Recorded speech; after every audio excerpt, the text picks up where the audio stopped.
দেখতে কত বড় বেয়াদব, কত বড় নোংরা, কত বড় কুলাঙ্গার, সে বলতেছে যে বিএনপি আমাদের কথা উনি কুলাঙ্গার। আমার দল করার অধিকার নাই। পাটের এখানে অস্ত্র পাওয়া গেল কার কাছে? এই যে ব্লু টি শার্ট পরা যে তার প্রোটোকল বাহিনী যেটা তার ছিল, তার এনসিপির একজনের কাছে অস্ত্র পাওয়া গেল। সেই অস্ত্র কিভাবে আসলো তার কাছে? অস্ত্রের লাইসেন্স কে দিল? হ্যাঁ, বন্দুক প্রথমে বের করছে, যেটা স্পষ্ট ভিডিওতে দেখা যাচ্ছে যে বন্দুক প্রথমে নিয়ে বের করলো, তারপরে একজন আইসা বাধা দিল, পাঞ্জাবি পরিহিত একজন, তারপর সে আবার পকেটে ঢুকাই ফেললো।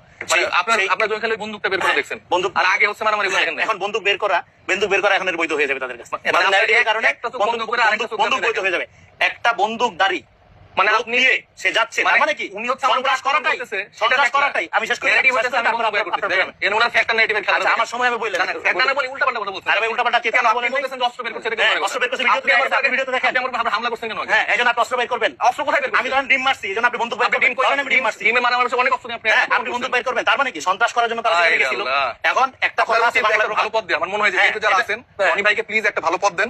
এই লোকটা যেভাবে দলকে সার্ভ করতেছে, মানে অনেক বড় নেতারা করতে পারছে না। আমি বিএনপি আমাকে সমস্ত রকম বিএনপি আমাকে অনেক রকম অফার করে, সব আমি বুঝা যাবে। আপনি ফ্রাস্ট্রেশন দেখলে বুঝা যায়। আমার এই যে দেখেন, ব্যক্তিগতভাবে আক্রমণ এই কথা নিয়ে আসবেন না আপনারা, যাদের কোনো রেসপেক্ট নাই। এই যে মুখের গুণে পানবেন, মুখের করে জুতার বাড়ি বানায়, আপনি কি রেসপেক্ট করতেছেন?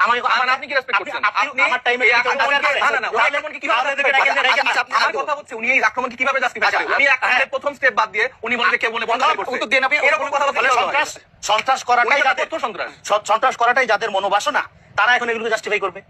আমরা প্রথম বলছি যে কোনো অন্যায়, হামলা, অত্যাচার এগুলোর ব্যাপারে রাষ্ট্র দলমত নির্বিশেষে ব্যবস্থা নেবে, কমন পজিশন।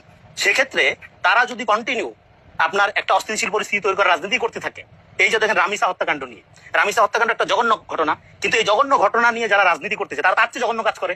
এরা হলে সেই জঘন্য প্রকৃতির লোক। যে কোনো জঘন্য ঘটনা নিয়ে আরো জঘন্যতম রাজনীতি তারা করবে, কইরা আবার বিপ্লবী ভাব নেবে। এখানে গণঅভ্যুত্থানে অনেক ব্যাখ্যা দিল। গণঅভ্যুত্থানের সময় আমি সাইদ মুস্তাফিজকে কোথাও দেখিনি। আমরা তো মাঠে ছিলাম। আমরা শুধু গণঅভ্যুত্থানের সময় মাঠে ছিলাম না, আমরা 13 সাল থেকে প্রত্যেকটা পর্বে মাঠে ছিলাম। আজকে গণঅভ্যুত্থানের বড় ইয়া হয়ে গেছে, তার স্টেক হোল্ডার হয়ে গেছে। আপনি পিছনে পিছনে ঘোরেন, আপনি আমাদের দেখবেন না ভাই। হ্যাঁ, আমরা তো মাঠে থেকে আমরা সম্পূর্ণ সারাদিন বই পড়লে মাঠে রাজনীতি কারা করে দেখেন।